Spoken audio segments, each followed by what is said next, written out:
Assalamu alaikum wa rahmatullahi wa barakatuh. Alhamdulillah wa salatu wa salam ala rasulillahi sallallahu alaihi wasallam. We thank Allah subhanahu wa ta'ala for the gift of life, gift of Islam. We ask him to bestow mercy, peace and blessings upon Prophet Muhammad sallallahu alaihi wasallam. Dear viewer, we welcome you to yet another exciting episode of the Alhidaayah show, where we look at the social system of Islam, the Islamic position ruling on matters that affect our communities as Muslims. Today is the 14th of the month of Dhul Hajj. The year is 1445, corresponding to the 20th of June 2024. These days are very important. We very well know we are coming from the Eid festivities, and yesterday was the last of the days. So those who are in the habit of fasting, we hope that you're fasting today, and inshallah even tomorrow is one of the full moon days or the white days. But all that is supposed to show you that as a Muslim, you're supposed to be on a path of continuous improvement of your relationship with your Creator, Allah subhanahu wa ta'ala. Now, coming back to our show, we look at matters as social life, and in the past we've been looking at things that should help prepare the unmarried people before they go into the marriage institution. Those who are married already, we know this is supposed to be a lesson to you to improve or guide the young ones, but now we are talking to the young ones directly. We have been looking at considerations that someone should take into place or into effect before they get into this marriage institution. And so many topics have been handled. Now today I want to look at a very important topic, and that is the topic regarding marriage involving different faiths. The general position, of course, in Islam is that they are prohibited. The only exceptions that are provided for in Surah Al-Ma'idah, lawful for marriage to you, are those who have the people of the book, and then but with conditions. So today we are joined by our brother, a graduate from Jambogo University, as well as from the Islamic All University. That is the theology bit, and then the what we call the conventional education of the secular, and also a sheikh in that respect, who is going to help us appreciate the general role is the marriages between people of other faiths are prohibited. Between a Muslim and a person of another faith is prohibited, but with exceptions and tagged with conditions.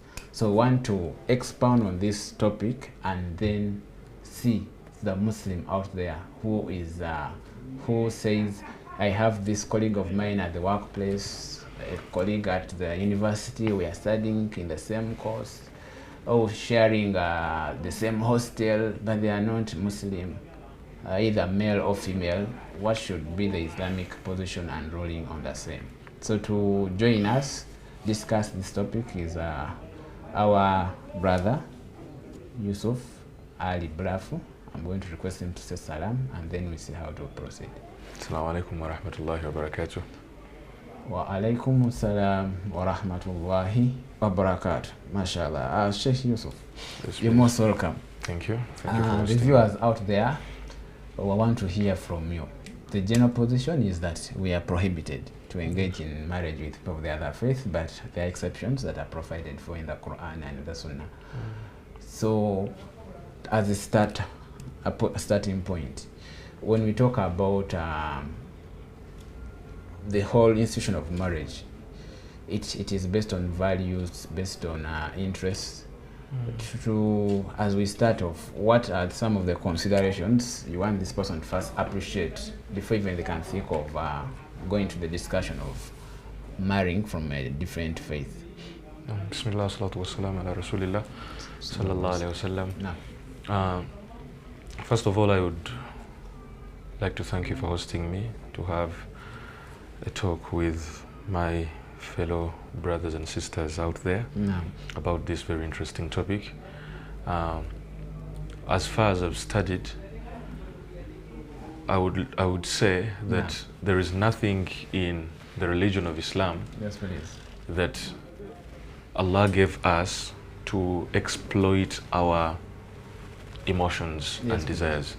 Everything that Allah gave us in this religion was mainly to improve us, to see how better we can improve ourselves, especially in line with our relationship with other people and ultimately our relationship with the Almighty. And so this brings us to the institution of marriage. Because when we look at marriage, certain people might look at marriage as one way of exploiting our sexual desires. But when you look at it from an Islamic point of view, it goes beyond that. Because if marriage is all about exploiting sexual desires, then what is the difference between a human being and an animal? Because animals, just exploit their desires the way they want. But when it comes to a human being, even in an act of exploiting their sexual desires and emotions, there are guidelines, and this is called the institution of marriage that Islam talks about. And it has purposes. It is not just something that is given to us. It has purposes, and those purposes could be put down into two. The very first purpose is, one, to get righteous offsprings. That is continuity of life on earth, but not of people who are going to continue doing wrong, but people who are going to be doing good and are righteous. That is a core principle, a core factor as to why we marry and we engage in the institution of marriage. And number two, staying away from unlawful acts of intimacy. Those, as far as I've studied, that is what I can put as purposes of marriage. Righteous offsprings, and then staying away from haram, staying away from unlawful acts of intimacy. And if there is anything that is going to compromise these two purposes of marriage, it means that a Muslim is supposed to take a very keen eye to them, such that they do not compromise these two core tenets of the institution of marriage. MashaAllah. Thank you very much. So viewer, we are starting on a note that says that in Islam, we are not supposed to live the lives the way we choose, but rather we're supposed to be guided by the principles, teachings of the Quran, the teachings of the Messenger Muhammad sallallahu alaihi wasallam. And he has ably told us that the main purpose of the guidance of the institution of marriage is to serve two main purposes. One is getting righteous offsprings, the ones that are going to ensure continuity of humanity, and then secondly is staying away from unlawful acts of intimacy. So if your purpose is aside from that, then it means you are not appreciating the purpose or the main objective of the marriage institution. Thank you very much, Brother Yusuf. Now, Brother Yusuf, with that background, the issue we have at stake is we have rising cases of comments or allegations that say that Muslim girls are hard to marry, Muslim men fear responsibility, and then this person who is not of my faith that has come to me, and they're even better mannered than the Muslims. The way they do their things is far more different than the Muslims do. And those are some of the factors, justifications people are putting forward as to why they should, they think or they can go for this kind of marriage. Now, starting us off from the fact that Islam has prohibited the kind of those marriages, what considerations should the Muslim, or what should be the wisdom behind this Muslim out there appreciating the fact that the non-Muslim marriage or Muslim marriage, a person of a different faith, is going to be a disaster for them? Yes, please. You see, the Islamic religion has two things that Allah continuously says in the Quran. He calls them Al-Kitab wal-Hikmah. That would be translated as the law and the wisdom. Yes. In other words, there is the the letter of the law and the spirit of the law. Yes. So you do not differentiate between the two things, the law itself and the wisdom of the law itself. Yes, so one of those things is that, as we have talked about the purpose of marriage as being righteous offsprings, and then continue staying away from haram, it means that there are enhancements that are supposed to be put in place to make the religion, to make Islam a practical religion, because it's not just going to be theoretical, but what are things that are going to be put in place for us to see that these two main purposes are put into place. Yes, please. And these things are not compulsory. Okay. These things are not must do for someone to engage into the institution of marriage, but they are important to pay attention to if we are looking for staying away from haram, if we are looking at having righteous offsprings. And one of those is that if these two parties lack the concept of compatibility, the husband and the wife, if they lack what is called compatibility, of course you are not going to look at whoever is compatible with you for you to marry. That's why I'm saying it is not compulsory for you to pay attention to that, but it is a key concept, because you are not looking at yourself to exploit your sexual desires, but you're also looking at the higher objectives of the Sharia. Yes, because we need life to continue, but life has to continue with righteous offsprings, and at the same time we are staying away from haram. So we are giving back to the community by giving them righteous offsprings, and you're also turning back to Allah by staying away from haram. That is the institution of marriage. So all enhancements that favor that have to be considered before engaging in the institution of marriage. That is why you look at things like paying attention to the cultural background of your spouse to be. Cultural background, yes. It is something that is important, because some cultures have different ways of showing respect. Like some cultures have kneeling down by the lady as a sign of respect. Some cultures don't have that. Some cultures pay attention to different kinds of foods, and some cultures do not. So it means you need to pay attention to that, because in the long run, you might marry a lady who is not coming from a background of kneeling down, or even a lady getting married to a husband. Yes, so if kneeling down to me is an important issue, and I marry someone who is not into kneeling down from their culture, then that is going to be a dent into our connection, and that is going to affect the compatibility, and that is from a cultural point of view. Maybe I like a certain kind of food, and my spouse does not like, does not even know how to prepare it. Don't you think that can cause a problem into our marriage? There are people who, if you don't prepare matoke, then that's not food for them. So we are still saying it's not compulsory, you are free, but it is an enhancement, because we are looking at the higher objectives of the institution of marriage. There are also things to do with personality traits and characters. I think it is important for us to also know that we have different personality traits, and when you're talking about compatibility, it is important for us to know those different personality traits. Who am I getting married to? Who am I marrying? Am I marrying someone who is an introvert, or am I marrying an extrovert? Because it might be that I've just looked at them and I've been overtaken by their beauty, but truth is, this person being an introvert or extrovert might affect me. Might affect you in the long run, in one way or the other. So it is important for us to look at compatibility also from a personality trait and character point of view. This also introduces us to something like social classes. Social classes, yes. And this undoubtedly has to be paid attention to.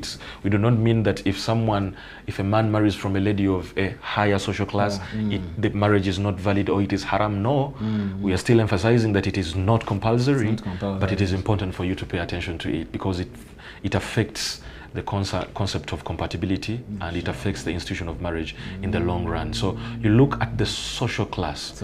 And it so happened at the time of the Prophet Muhammad sallallahu alaihi wasallam, even with the companion known as Zayd ibn Haritha, who had married this lady, who would later on be our mother, as the wife of the Prophet Muhammad sallallahu alaihi wasallam, that Zaid was married to this lady, but they were not compatible at all.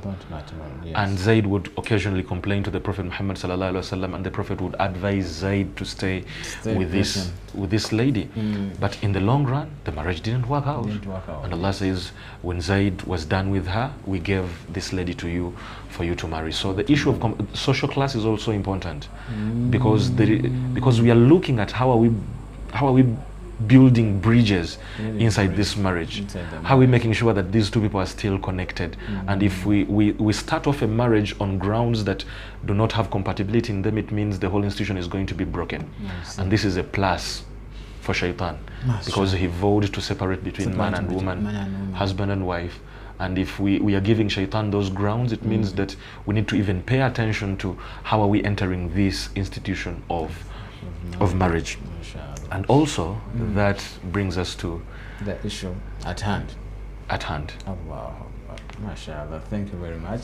Viewer, we are looking at matters marriage, and we are saying to us that haven't yet entered the marriage institution, there are things that we are hearing, the ones that we are used to, the ones that we engage in discussions here and there, but he's telling us that the institution of marriage is supposed to be guided by the high objectives of the Sharia, high objectives of serving or obeying Allah subhanahu wa ta'ala. And then he has also said there are things that are not compulsory that we can pay attention to, like compatibility, the cultural background, the traits. You can choose either to marry from the same culture or the different cultures, but at the end of it all, you need to know where your risks and say, I'm going into this, but whatever comes, I should be able to persevere and manage accordingly.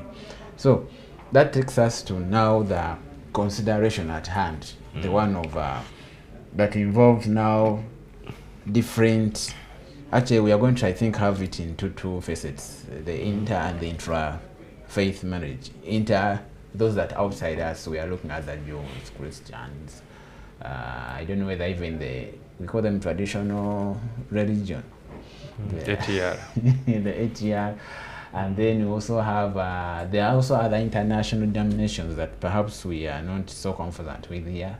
Here there are Buddhists, there are Hindus, and the rest. All that is what we want to start on. So, what is the general position on that? The general position is Allah subhanahu wa ta'ala tells us in the Quran not to, like he says, Surah Al-Baqarah, وَلَا تَنْكِحُ الْمُشْرِكَاتِ حَتَّى يُؤْمِنَّ. Do not marry the disbelieving women, the polytheistic women, until they believe. That is, they come to monotheism. Yes.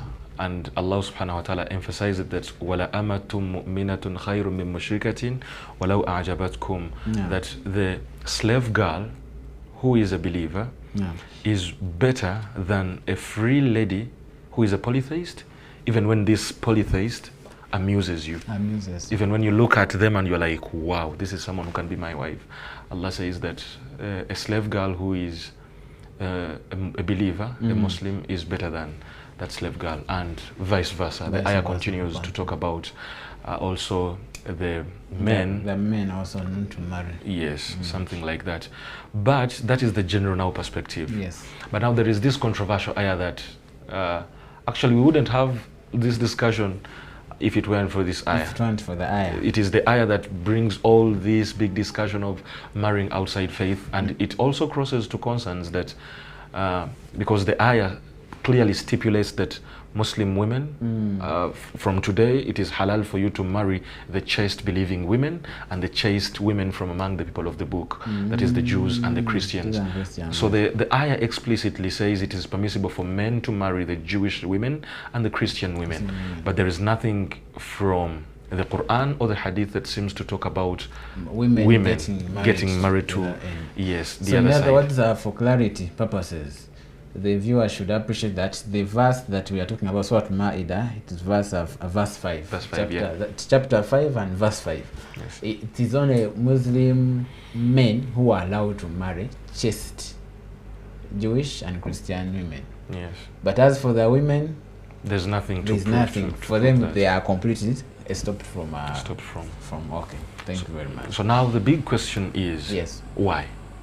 Because from a lady's point of view, they would be asking themselves, why is it the case Islam is unfair to us? Islam is unfair to women. All aspects. Why are men allowed to marry outside their faith and we are not allowed to marry outside faith? And so I would be saying, and for matters of clarity, it would be noted that Islam does not encourage marrying outside faith. That's the first thing we need to appreciate. Yes. Islam does not encourage marrying outside faith, be it a man or be it a woman. And this is not something that began with our time. It is something that has existed throughout the heritage of Islam, throughout Islamic heritage, that even companions had issues with this very ayah. And Ibn Umar, radiallahu anhu, son of a profound Amir al-Mu'mineen, Umar ibn al-Khattab, radiallahu anhu, he says that I can't marry a Jew or a Christian because Allah subhanahu wa ta'ala is telling us not to marry mushrikeen, the polytheistic women. And he says that what great shirk could it be than saying Allah has a son or Allah has a wife? So something like that, Ibn Umar says it can't be. It can't be. The ayah that talks about mushrikun also talks about these people that commit shirk. They call Jesus a son of God. And it so happens that Ibn Umar says, no, I can't marry a Jew or a Christian. So it means this is not something that is only happening right now. It has happened throughout history. And notable companions, scholars of tafsir, say, like, if I'm remembering very well, it is Ata ibn Abi Rabbah. He says that it was only because the believing women were few at that time that Allah subhanahu wa ta'ala created a leeway to tolerate people who are closer to our faith to be part of the team. And he only tolerated it with the Muslim men for the reasons that maybe I'm going to put out. Yes, it is not so. Ata says it is because the believing women were very few at the time. And so it would mean obviously there are going to be few Muslims in the long run, because if we don't have women to marry, yes, then how are we going to, like we talked about institution of marriage and the purposes of it, how is life going to continue with the Muslims if we don't have Muslim women? So Allah, we're also looking at the general, the high objective of Sharia, of having more continuity of life, yes.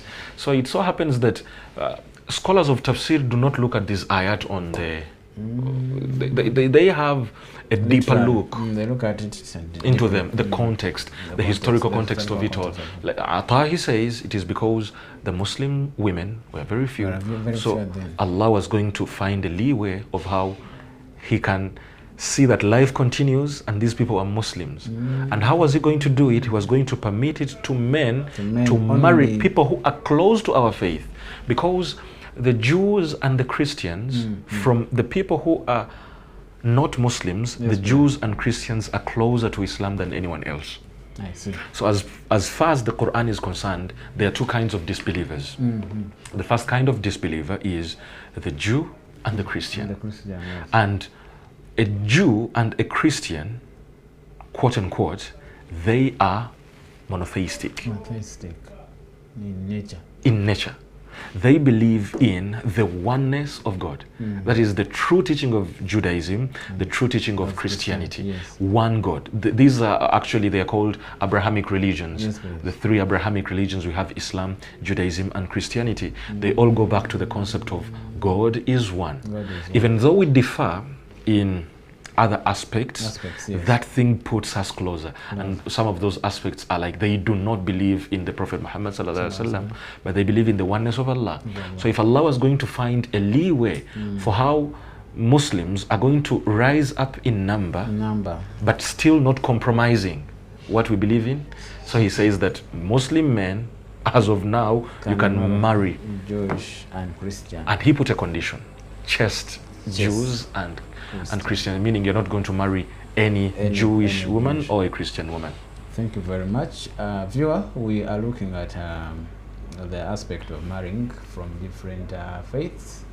As a Muslim, as a general principle, we are not allowed, based on this chapter 2, Surah Al-Baqarah, verse 221, that says, do not marry from the mushrikats and the mushrik, those who are unbelieving. Allah has completely prohibited us from engaging in marriage with them. And then our Sheikh, our guest, has tried to give us the logic behind the prohibition, which is the fact that we are not going to have the same, we are not going to be compatible in terms of acts of worship, their festivities. They are going to do there's a different dress code from ours and the rest. But he has told us there's a verse in the Quran, Surah Al-Ma'idah, verse 5, where Allah is giving only a window for the Muslim men only to marry people from the different faith, but still limiting it to chaste Jewish and Christian women. And then on a deeper investigation of the reason why Allah allowed that was basically the Muslims then were few, and then also the fact that we needed to increase on the numbers, and you could only increase on the numbers if you have women who are producing more children. Inshallah, we are going to have a short break, and then we'll be continuing from there after this breather.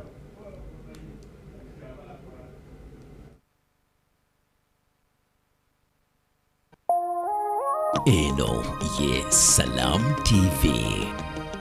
The government of Uganda, in collaboration with the International Telecommunication Union, ITU, welcomes you to the Global Symposium for Regulators, GSR 24, taking place at the Speak Resort and Convention Center, Munyonyo, in Kampala from July 1st to 4th, 2024. The Global Symposium for Regulators is an annual event organized by the International Telecommunication Union, ITU.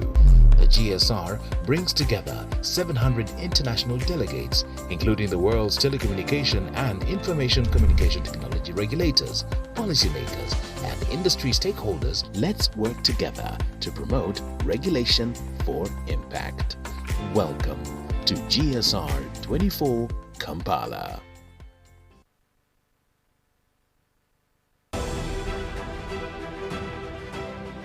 I'm one of the scientists now doing research on plastic technology recycling, where we can be able to produce other products from plastic waste.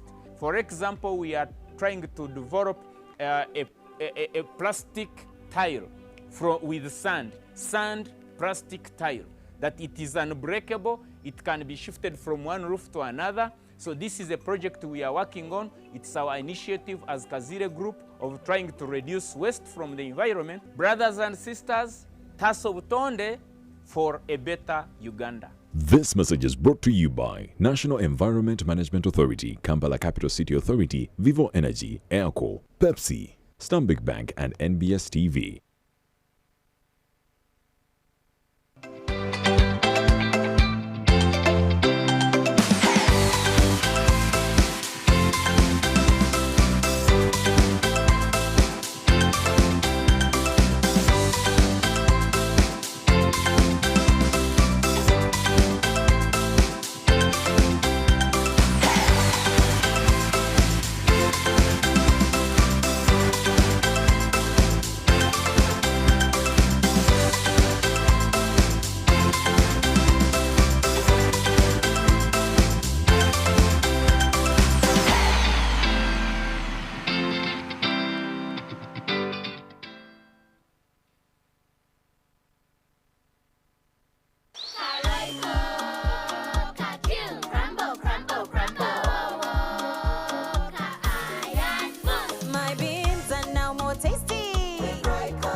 For half a kilo of beans, add 2 Royco cubes. Royco cubes for the tastiest beans. Eno Ye Salam TV.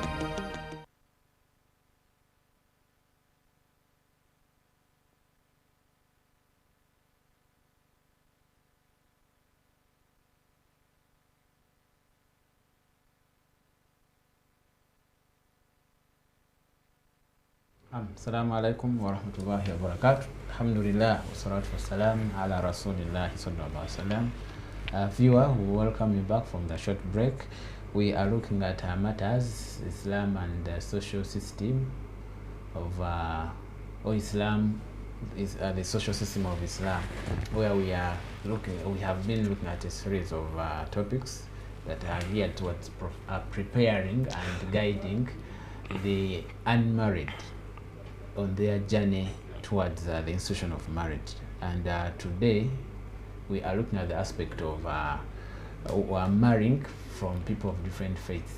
And we have noted that the general principle of Islam is that we are not allowed, whether you're male or female, the principle is, in order to protect the higher objectives of Islam and Sharia, you shouldn't go in for marriage with another, because your lifestyle, the festivities and the rest, you are not going to be compatible. Just like it is hard for a person of a different cultural background to marry from another cultural background, here it becomes very, very pertinent that you take into consideration. However, there's a verse in the Quran that gives or allows the Muslim men only, not the ladies, to marry from the other faith, but with conditions.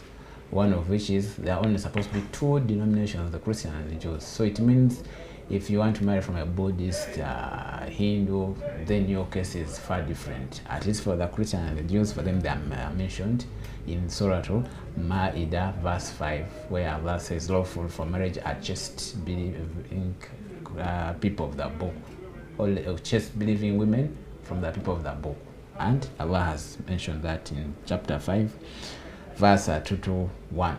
Chapter 5 verse 5.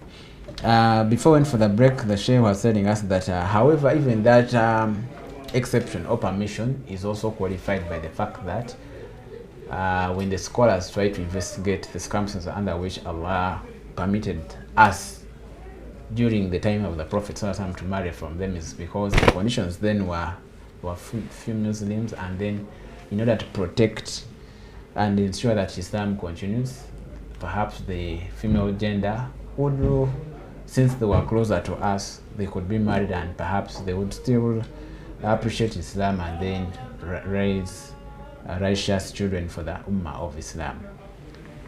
So, before we went into the break, I wanted to ask my guest here that there's an argument that is made that Surah Ma'idah is one of the last surahs revealed, and then by then we hope Muslims who are now many in number.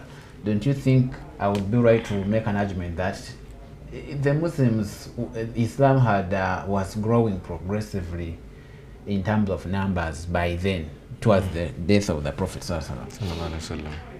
The fact that Allah has even allowed us to marry from it means even today it should be acceptable, because Surah Ma'idah is one of the last surahs. It's not like Baqarah, which had been revealed earlier, that was prohibiting people. I think somebody would say there's some good that Allah was looking into it. What would be your response to the argument that maybe there was some good that Allah was looking for the Muslim men to marry the Christian women and the Jewish women? Okay, Bismillah. So just like I said that we have the letter of the law and the spirit of the law. Spirit of the law.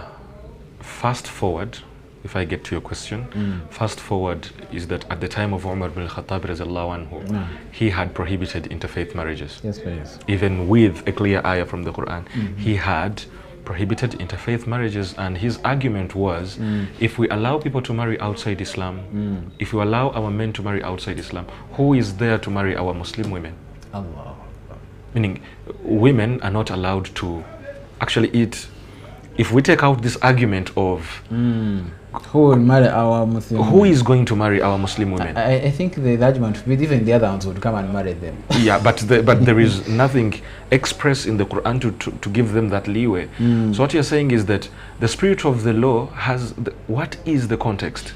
And this is something I was trying to bridge to that's you. the context. That Ata was saying the Muslim women were few. Then. And to express that, when they became more in number at the time of Umar, because this is when Islam expanded its territories all around the world at the time of Umar, Muslim women were now many, but still men were marrying from Jews and Christians. And now the problem would be, who is going to marry these Muslim women?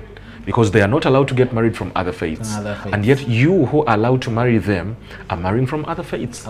So what Umar did, he tied the spirit of the law to the letter of the law. And he said, now the reason as to why it was like that, it was because women were few, and now since women are readily available, I am banning this, and I'm now telling you to marry our Muslim women. And remember, Umar is one of the companions who even at the time of the Prophet would make a stand on some point and allowed agree still with the side of Umar ibn Khattab. So that comes in with your argument of Surah Al-Ma'idah. Yes, True, yes. Surah Al-Ma'idah is arguably the last surah to be revealed. And that concept is with the ayah it holds, Al-Yawma akmaltu lakum dinakum, where Allah subhanahu wa ta'ala is saying, today I've completed and fulfilled your religion for you, and I am pleased with Islam for you as your religion. And you do not look at one ayah in the surah to conclude that the whole surah is the last surah. Like for example, this is something that is supposed to be appreciated with the science of the Quran. Yes, please. Like for example, the very first surah to be revealed, which is actually a wrong statement. It is not the very first surah to be revealed. The very first verses to be revealed were in Surah Al-Alaq. The very first surah to be revealed was Surah Al-Fatiha as a whole. But Surah Al-Alaq only has verses that came first. The verses that are later came later on in the life. Yes. So another, because it is not unanimous consensus that this surah, that is arguably the last surah in the Quran, is in Surah Al-Ma'idah. There are other surahs too. There are other ayat, there are some other ayat that are said to be the very last. Like another ayah in Surah Al-Baqarah that says, وَاتَّقُوا يَوْمًا تُرْجَعُونَ فِيهِ إِلَى اللَّهِ. You're supposed to be afraid of the day you're going to be returned to Allah. That is also arguably an ayah that is the last ayah. But it is in Surah Al-Baqarah, which is in order the very first surah to be revealed in Medina. So you don't pick out one ayah and say, then conclude that the whole surah was the last surah. No, it is still an intellectual debate that so happens. So yeah, it might hold the very last ayah to be revealed, but that does not conclude that the whole of it was the last surah to be revealed, and Allah knows best. So so going back to the point, you say even fast forward, even after the Prophet has died, Umar radiallahu anhu, being the second Khalifa, he banned interfaith marriages altogether, because looking at the circumstances, he says then we had few ladies, and now in my regime the ladies are more. The ladies if are allow there, you to continue. They were doing it. They were marrying Jews and Christians and foregoing Muslim women. And Umar was looking at it from an applicable point of view. If it remains consistent and people are doing so relying on the ayah, then who is going to marry these Muslim women? Now I think that should take us into some other interesting bit of this discussion, which is there are so many factors that are being given by people. I think even Umar, you can see people are looking at convenience. Maybe the mahar is too much on the Muslim, and then the Christian, Jewish ladies, for them there is nothing like mahar. So when you look at, could you have through your research, are there factors that you think hold water why people are so much into interfaith marriages? First of all, this discussion is not intellectual, especially when it comes on board. It is never intellectual, it is always emotional. It is not an intellectual discussion. It is people speaking with their emotions. They are now already into the field of, I want to marry this girl, I want to get married to this man. No matter the discussion there is. No matter the Islamic position. So this is why they dig deep, try to find leeways and rise up to the question, and even asking, why does the Quran allow men and it doesn't allow women? And I think I need to first address that before we look. I think we can. We can. Yes. Why does the when Quran you look allow at a man, not only from an Islamic point of view, but from a traditional point of view, from our cultures all together as we are growing up, a man holds the responsibility of running the affairs of the home. He orchestrates how the home is going to run. And not far away from us is a notion that says children belong to the man. Of course. The world over it is. World over. And so even even when you're talking about lineage, lineage flows through the man. That's why you are called children of Adam. You're called Banu Adam, not Banu Hawa, because lineage is flowing through the man. The children are tied to the man, traditionally and also Islamically. And even the people of the book that we are calling Ahlul Kitab, the Jews and the Christians, don't they have another common term that they're called Banu Israel? Banu Israel. Children of Israel. Of Israel. Of course, Israel was a man. So lineage flows through men. And this is because men orchestrate the affairs that happen in the home. So the argument by ladies that why doesn't Allah allow us also to marry? I mean, get married to the other side. It is because when a woman gets married to the other side, the orchestrator is going to be different. He's not going to be a Muslim. In other words, the affairs of the home are going to be run and orchestrated in a way that is not Islamic. And so that directly affects the children that we wanted to be righteous as a core principle and purpose of the institution of marriage. All things are tied and bound together. Also, another thing that would point out that apart from the man being the orchestrator of the home is the kind of respect. A Muslim man, any Muslim has respect for the previous prophets. We respect the Prophet Musa. We respect the Prophet Isa. Yes, these are noble figures in Islamic tradition. And a Muslim man easily recognizes that this lady is a Jew. She's a follower of the Prophet Moses, the same prophet that I believe in and I follow. I love a lot. Doesn't the Prophet find the Jews in Medina fasting this day known as Ashura, the 10th day of Muharram, yes. And he asks them, why are you fasting this day? And they tell him, we fast this day because this is the day that Allah saved Prophet Musa from the Pharaoh. And the Prophet says, فَنَحْنُ أَحَقُّ بِمُوسَى مِنْكُمْ. We owe Musa than you do.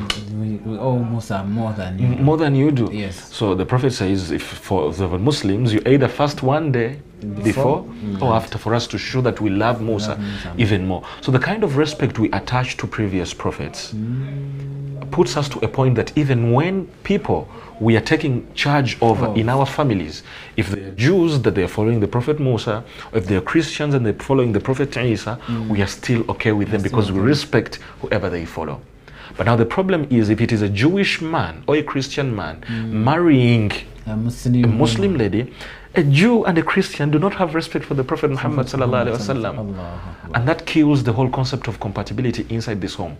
So from a point that the man orchestrates the affairs in the home, that the woman is not going to find it as a problem because the man is a Muslim and he respects my Prophet Musa, that's going to be okay for the lady side. But for the lady being a Muslim and the man being a Jew, a man does not respect the Actually, there was also another thing I read about, and it was to do with the fact that where there are cases where there is demanding for rights. Demanding for rights, yeah? The Muslim lady can easily, the non-Muslim lady can easily demand for rights from a Muslim man because the Sharia system allows. But where you have a case where this Muslim lady is in a non-Muslim home, it is very hard for her to also to ask for rights. Yeah. Actually, usually it is the state that is going to come into their matters. Some of such kind of issues were also given. So, with that explanation you've given to us, it really shows that Allah's wisdom was that the man always has an upper hand in the home. So it means if this lady were to go into a non-Muslim home, most times she's going to do most of the things against her will and her interests. The man wants you to dress in such a way. There are these events, festivities in the home, and you have no option but to engage in them as well. Okay, as we are tending towards the end of the show, there's some argument where they say there are ladies who are strong, they have a strong character and they can dominate the man. Do you think that would be reason enough to justify why they can get married to a Christian man, a Jewish man? My understanding of this is that Islam is going to address general cases. General cases. And Islam is not going to discuss what you would call exceptions. So Islam is not going to say, okay, if the woman is going to dominate the home, then the woman is free to... No. If that is going to be the case, then Islam is not addressing it. Because if that is a leeway, okay, let's just imagine, if there was an ayah that was saying, if a woman thinks that she's going to dominate the home, let them marry a non-Muslim. You know what would happen? Every woman would think they can dominate. They can dominate. And every woman would be getting married to a non-Muslim. So Islam, when Islam is solving a problem, it doesn't solve it from a branch. It cuts the root. So if a lady is thinking that they are being oppressed through this factor, even with this explanation, then Islam says, no, I'm not going to solve your problem from the branch, by saying if you dominate it is okay. Allah solves it from the root. That is, the problem is no longer there altogether. Oh, wow, this is going to be interesting. Then there's another argument that is normally given. Yes. I don't know whether it is proper. Somebody comes and convinces this Muslim lady. Actually, it is both ways. There are men who are going to say, Sheikh, I convinced this lady, she's going to accept her to be a Muslim, and inshallah they are going to let us make that nikah. And then 2-3 weeks or even months into their marriage, the lady says, I haven't thought your things are interesting. So what would be your advice to people who claim that they have convinced somebody, they are even willing to convert after getting into the marriage?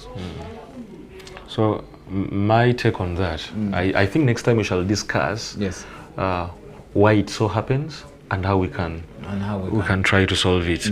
My take on that would be, if you are really convinced that this person is going to convert to Islam and she is ready to accept the religion, so I'm going to marry them. Or in extreme circumstances, if a woman says this man is going to convert to Islam and I'm going to marry them, get married to them. So the take would be, why do you risk? Why do you risk? And this is my take. This is my take. Of course, it is true. If they come to Islam, the moment they pronounce Ashhadu an la ilaha illallah, they come to Islam. They are Muslims now. And the concern is, the marriage is halal. It is halal. No problem with it. Remember the issue I was talking to you about compatibility? Yes. Marriage is halal, marriage is valid. It is valid. But why are you risking something core? Why are you risking? 2, 3, 4 years down the road, things might change. And they're like, oh no. Even months. Now there is a concern here, same scenarios were happening at the time of the Prophet. So now Muslim women who were in Medina were migrating and running away from Mecca, and they rushed to Medina. Running away from their husbands who are not Muslim. And now they're running to Medina. Where they are Muslim. Because you remember the concept of the Treaty of Alhidaayah, where they signed that if anyone comes to Islam, you return them. And now the Prophet said, if they are women are not women are not counted part of the treaty. If a woman comes, we don't send her back. We don't send her back, because a woman is tied to their man. So the Prophet sees that many Muslim women are coming now. Many women are coming from Makkah and they are saying that they are Muslims. And the Mushrikun, the Quraysh in Makkah, looked at this as an opportunity. If we can't stop ladies from going to Medina to join the Muslims, what we are going to do is we are going to send spies along. I see. With the women. So you're going to send spies for them to go there and see what is happening all together there. And one thing that Allah sends in Surah Al-Mumtahana, He reveals in Surah Al-Mumtahana, and He says, when the believers come to you as migrating to you, famtahinuhunna, test them. Put them to a test. Whether they are really Muslim. And this would be my advice too. If you are willing to tell them that you are going to be my husband, and you are convinced that they are going to become Muslim, they are going to come to your religion, and such that you are at the same page when it comes to the religious points of view, famtahinuhun, test them. Famtahinuhum, test those men, test those women. So how long should the test?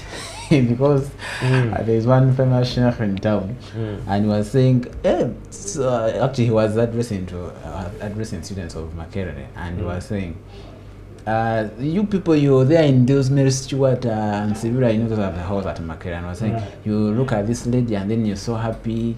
Then now the best way to test her is tell her, you're Janet or you're Mary. You're going to study Islam for 6 months. You're going to go to, they're called convert centers, right? Then after 6 months, you come back and tell her, you know what? I thought you even, I used to think you're so attractive, but after 6 months, I see you're faded now. I think you're no longer my type. Now, if this lady says, mashallah, if that is what you've said, then it means Allah hadn't prepared you for me. I've understood my Islam. Thank you for leading me to Islam, and alhamdulillah, I'll go with what Allah has decreed for me. Then you know that's the right person. Then you know that's the right person. But when she says, you think if I was even interested in your Islam, I just went there because of pretending. Then you just know. I don't know, could that be the context in which you I can also give you something that cuts the time shorter, less than 6 months. Okay. Just after 2 weeks, tell them, I want you to be Muslim for me to begin discussing marriage matters with you. So after 2 weeks down the road, say, I've changed my mind. I won't marry you. I won't marry you. Just 2 weeks. Just 2 weeks after marriage. So campusers, people at workplaces, Muslims in different environments, we are trying to expound on the aspect of how do you test whether they claim that this person has accepted to become a Muslim, or this lady has accepted to become a Muslim, this man has accepted to become a Muslim. We have given you 2 scenarios. One, can they go to a convert center and study Islam comprehensively, and then afterwards you tell them, depending on what test you'll examine, and then he has also said after 2 weeks you can also try to subject them to such kind of a test. As we are winding up, there's something that I wanted you to conclude with, is the fact that there are 2 non-Muslims married, and then one of them becomes Muslim. I know the Sharia position is such that if they both come to Islam, their marriage continues without having to do it. Now, what happens in a case where one of them becomes Muslim and the other doesn't? Now, the issue is, if both are not Muslims, and they both become Muslim, their marriage is valid. That's valid. Considered. So if the man becomes Muslim and the woman remains Christian or Jew, still the marriage is valid. Valid, yes. But now the case is, the woman becomes Muslim. The man remains Jew Christian, yes. You know what that makes now? the Christian man is now orchestrating the affairs of the home. This is when it is permissible for the lady to annul the marriage there and then. You see, when these women migrated from Makkah to Medina, the Prophet did not tell them, no, you are still married in Makkah, please go back. No. Actually, Allah says, فَلَا تَرْجِعُوهُنَّ إِلَى الْكُفَّارِ. Do not turn them back to the kuffar. So if they come to you as believers, we don't turn them back. So if the woman turns to Islam, then what does Islam talk about? A woman being in a marriage with a non-Muslim, so it means doesn't allow the marriage ends there, and the lady goes back home. Okay, mashallah. Thank you very much. Viewer, time can never be enough to exhaust the discussion, but we hope that the main points to take out from the discussion today were Islam prohibits at the outset marriage between a Muslim and a person of a different faith. Secondly, the exceptions that are provided, but the exception only works on Muslim men marrying from the other faith. But remember also, there are circumstances, there are justifications that were given then, and then Umar ibn Khattab comes and even bans, because now the numbers of Muslims were rising then. And then we have looked at issues of cases where somebody claims that this person has accepted to become a Muslim, and then there's a concept of testing them. Have you subject them to the test and you're convinced that this will work out? If it doesn't, then Islam advises you to opt out of the same. They've ended on a note that says if the two marriage partners initially were not Muslim, both of them, if the man converts to Islam, the marriage continues. Actually, if both of them come to Islam, their marriage remains valid. If one of them, that's the man, comes to Islam, the marriage is still valid.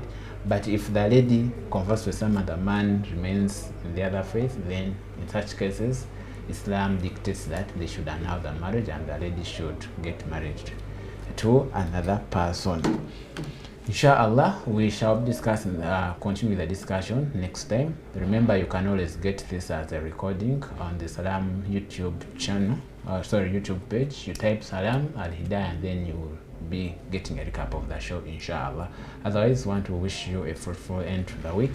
And until next time, I remain Muhammad. Assalamu alaikum wa rahmatullahi wa barakatuh. Eno ye Salam TV.